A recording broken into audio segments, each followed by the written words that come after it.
हे doctor sunshine, आपने LASIK के बारे में तो अच्छे से समझाया।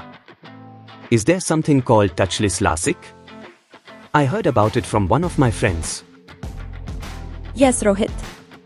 LASIK is the most popular refractive surgery, but PRK भी एक दूसरा ऑप्शन है। और आजकल PRK, टचलेस LASIK, नाम से काफी पॉपुलर हो रहा है। लेजर के साथ चश्मा हटाने की टेक्निक्स में PRK सबसे पुरानी सर्जरी थी। PRK का एक यूनिक फीचर यह है कि इसमें कॉर्निया पे कोई कट नहीं लगाया जाता, इसलिए यह सर्जरी फ्लैपलेस भी है और टचलेस भी। PRK और LASIK के बीच डिफरेंस समझने के लिए हमें पहले कॉर्निया की बनावट के बारे में समझना होगा। वैसे तो कॉर्निया की 5 लेयर्स रहती है, लेकिन सिंप्लिसिटी के लिए हम अभी 2 लेयर्स लेकर चलते हैं। सबसे ऊपर की लेयर को एपिथेलियम कहते हैं और एपिथेलियम के नीचे रहता है स्ट्रोमा। LASIK में हम एपिथेलियम और थोड़े से स्ट्रोमा का एक कंबाइंड पतला फ्लैप बनाते हैं। फ्लैप के नीचे से कॉर्निया को रीशेप करते हैं और फिर फ्लैप वापस बिठा देते हैं।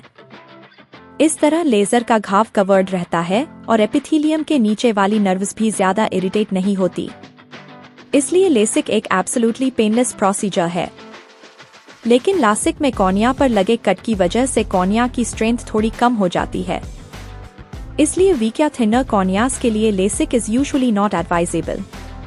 PRK सर्जरी में बिना फ्लैप बनाए एपिथेलियम हटाया जाता है, फिर लेजर से कॉर्निया रीशेप किया जाता है और फिर घाव को कवर करने के लिए एक बैंडेज कॉन्टैक्ट लेंस लगाया जाता है।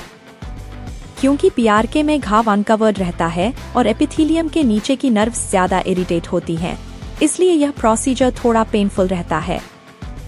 PRK में कॉर्निया की स्ट्रेंथ पर LASIK के मुकाबले काफी कम इफेक्ट पड़ता है, इसलिए यह पतले या रिलेटिवली वीकर कॉर्नियास में एक पसंदीदा सर्जरी है। ट्रेडिशनल PRK में एपिथेलियम हटाने के लिए ब्लेड या अल्कोहल यूज किया जाता है। ट्रांस PRK या टचलेस PRK में एपिथेलियम को लेजर से हटाया जाता है और फिर उसी लेजर से कॉर्निया को भी रीशेप किया जाता है। Everything is done just with the machine. Technically, there is no human or surgeon touch. So let's summarize it. In terms of pain and recovery, LASIK is the winner because it is painless and offers immediate recovery. This is followed by trans PRK or touchless LASIK, which is slightly painful. Complete recovery में up to 7 days लग सकते हैं, जबकि traditional PRK is rather painful और recovery can take even up to a month. Trans PRK is the most favorite choice of the surgeons अगर आपका cornea week या thin है या फिर पास्ट में कोई सर्जरी हो चुकी हो। इस प्रोसीजर को हम यूजुअली लोअर पावर्स के लिए ही एडवाइस करते हैं। थैंक यू डॉक्टर सनशाइन, मेरे डाउट्स तो सब क्लियर हो गए। आपको कुछ और डाउट्स हैं? कमेंट्स में बताओ, ताकि डॉक्टर सनशाइन आपके लिए ऐसा ही यूजफुल कंटेंट क्रिएट कर सके। Do not forget to like, share and subscribe.